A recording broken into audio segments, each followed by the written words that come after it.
to Christmas, and I want this video to be a little bit different from my regular content. I want this to be sort of a quick pep talk. I don't want to take up too much of your time this week. I just want to spend a few minutes showing you some of the things that help me towards the end of the Christmas preparations that help it not be so overwhelming.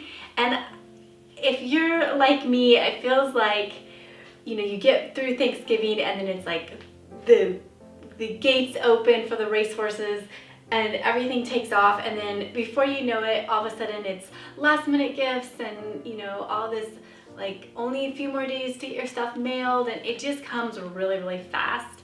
And I feel like there's a whiplash that happens if you're not like prepared for it. So I do try to ramp up to it, but still I always feel like it just switches from it's Christmas to, oh my gosh, we're out of time. And so that's what I want to focus on today. We're going to take a look at some hacks that I use with decorating, and then move on to some like more lifestyle things that help me, help my family, and then end with ways that you can prepare your heart for Christmas so you don't get swept away with all the distractions. And I have them in order from least to most important. Oh, before we start though, there was the giveaway for Krista Meeker.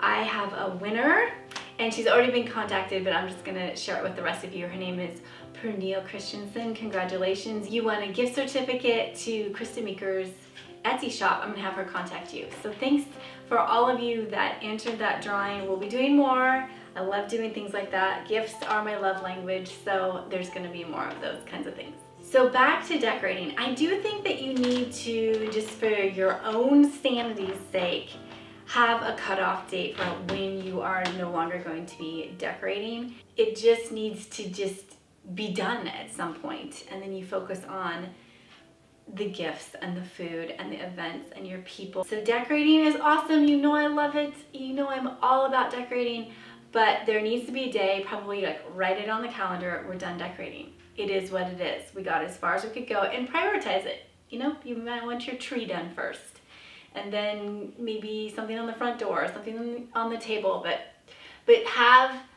a way to put a boundary on it. I'm going to share with you 4 products that help with installation of decorations.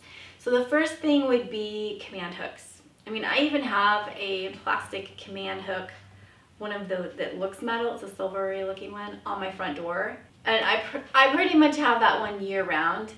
But I mean, that's like the bigger use of a command hook. But then they have the little plastic ones, and I just stick those all over for garlands and stockings and those kinds of things. So those are really good. I would have a pack of those on hand to keep you moving. And then they have these banister ties. Have you seen these? They look like beautiful rope, you know, not rope, but like cording, like you would have in really high-end drapery, but they're wired, so you can have them holding your garland, say on a stair banister especially. You just wrap it around your garland and twist it on the other side of the banister, and it looks really good, and you don't have to try to hide it. You don't have to worry about your banister getting damaged.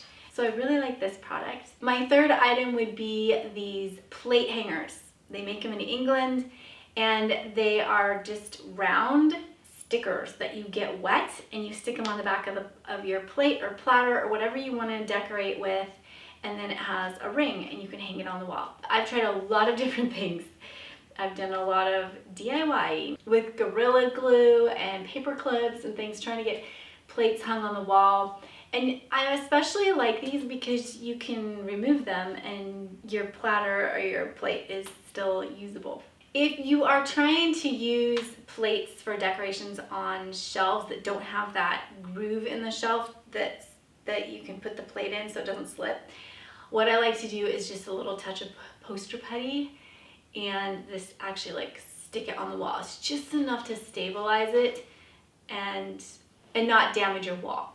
And the last item that I use, actually a fair amount, is fishing line and thumbtacks. If I'm hanging ornaments or if I'm hanging snowflakes or something like over a window.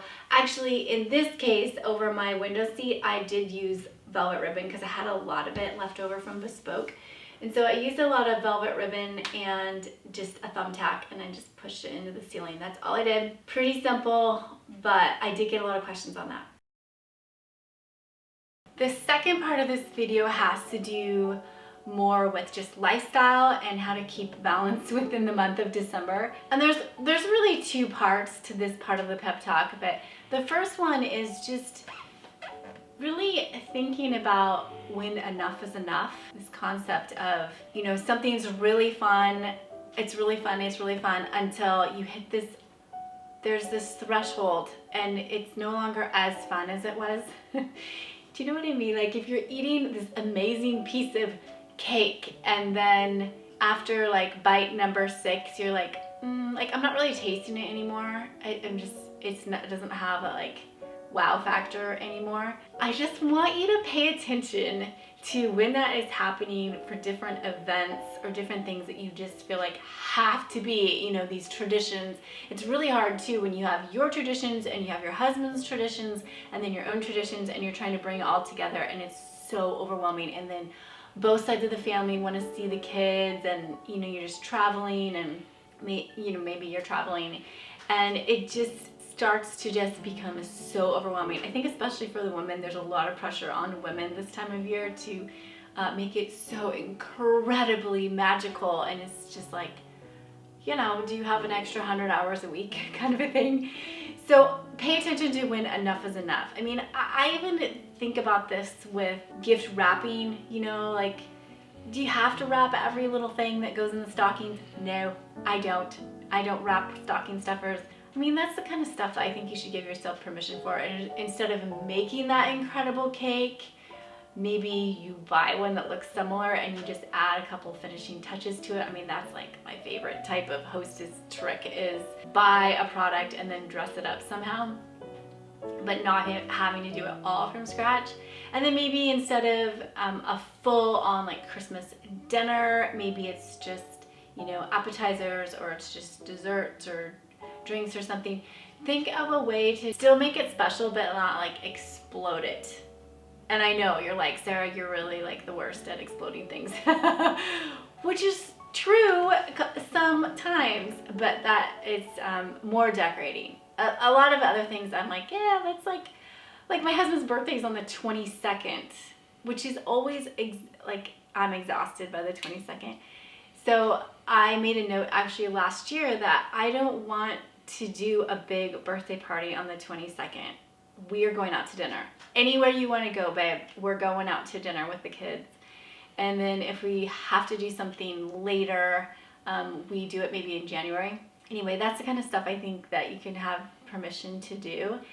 And then the second part of this would just be like, pay attention to those stabilizing things that you do in your daily life, you know, your rhythms and your habits that you have, like working out, or, you know, eating a certain way, eating the way that you know that you need to eat for your body to work well, your mind to work well. For me, I can't have sugar, hardly any sugar. And so it's really kind of sad this time of year, but I have different little tricks. Like I love a good cup of tea, and so I'll make, you know, hot cinnamon tea, or I'll make black licorice tea, and have that like while people are eating desserts and things. Another thing I do is if I feel like I'm going to end up in a situation where I'm going to be really tempted to eat a lot of things that aren't going to make me feel good, I'll eat before I go. So I'm not even that hungry. And so there's different things like that. Like, I guess I just have fun, but like prepare yourself to be successful and feel really good. Like keep getting enough sleep, keep getting your exercise in, do a load of laundry each day, do a load of dishes each day, those types of things. Just really stabilize, and you don't have that crash that happens and it's just like the Christmas bomb went off, you know, and there's glitter everywhere and you can't even like find the gifts that you bought for that person. And that, like, we're trying to not go down that road. So anyway, that's my Sarah advice on that topic. And the last section of this video is really about your heart. So let's just talk for a minute about, you know, the whole purpose that maybe you are celebrating Christmas. So for me, I'm a Christian. I believe that Christmas is a celebration of the Savior being sent for us, and it was the beginning of Christ's life and his ministry here before he died on the cross. So the cross is everything for me as a Christian, and it means that I now can be restored to a relationship with God. I can be adopted as his daughter. I can have power to overcome sin in my life. I have a secure future knowing that I'll be in heaven. That's just like the tip of the iceberg for what it is to be celebrating Jesus this time of year. I can get really swept away and with all the pressure and the distraction and the cost and the workload, and I can get really distracted from the whole purpose of what I'm doing. So the whole purpose of why I am celebrating. So when the kids were little, we started a tradition called the Bethlehem dinner, and I'm just gonna pass it on to you. I don't wanna overwhelm you. I don't want you to feel like you have to add a whole nother thing to your list.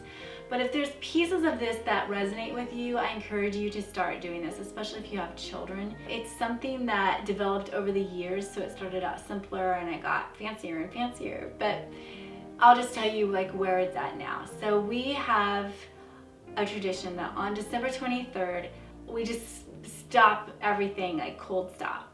And we do this for dinner time, so it's dark outside. So we turn out all the lights. There's just Christmas lights and candlelight, and we eat a Mediterranean style dinner on the floor in our living room on a blanket. And we now have little dishes that go with it. So we have these wooden bowls that I got from Walmart, and these they're actually little flower pots that I got at IKEA that we drink our grape juice or water out of. And I serve fish sticks and goat cheese and hummus and pita and dates and oranges and that type of a Mediterranean style. We have olives, but we don't have silverware or anything. We just all sit down and we have this meal together. So this is kind of our itinerary. So when the kids were little, they actually had little shepherd style outfits that I made them, but of course they're way too big for them now. So we start playing Jewish music. And I'll actually link the CDs that we've used over the years. There's this one set that we really liked. And so the music starts and the house gets clean. We just reset our hearts. And it's just such a different experience from the Western style of Christmas that I feel like that helps to turn it just real Jewish feeling. I feel like that helps us. So I make the dinner, we sit down, we read Luke 2, which is the story, the whole Bible story about the birth of Jesus.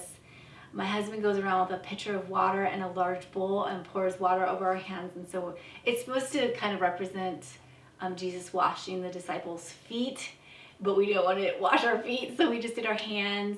And it's just very solemn, very intimate time. We don't allow just anyone to come to our Bethlehem dinner just because it's such a precious time as a family for us, and it's really oftentimes really healing for us and helps us just kind of whatever happened with the previous year, all the losses and sadnesses that can happen throughout the year. It just helps us kind of face it and process it and file it together. And so we'll eat, and it's just a really enjoyable, simple meal, just really relaxed and sweet. And then once we've eaten and everybody feels full, then we spend time, we go around, we each pray, and we thank God for the previous year, all the things that have happened or even didn't happen, and then that we're still waiting on.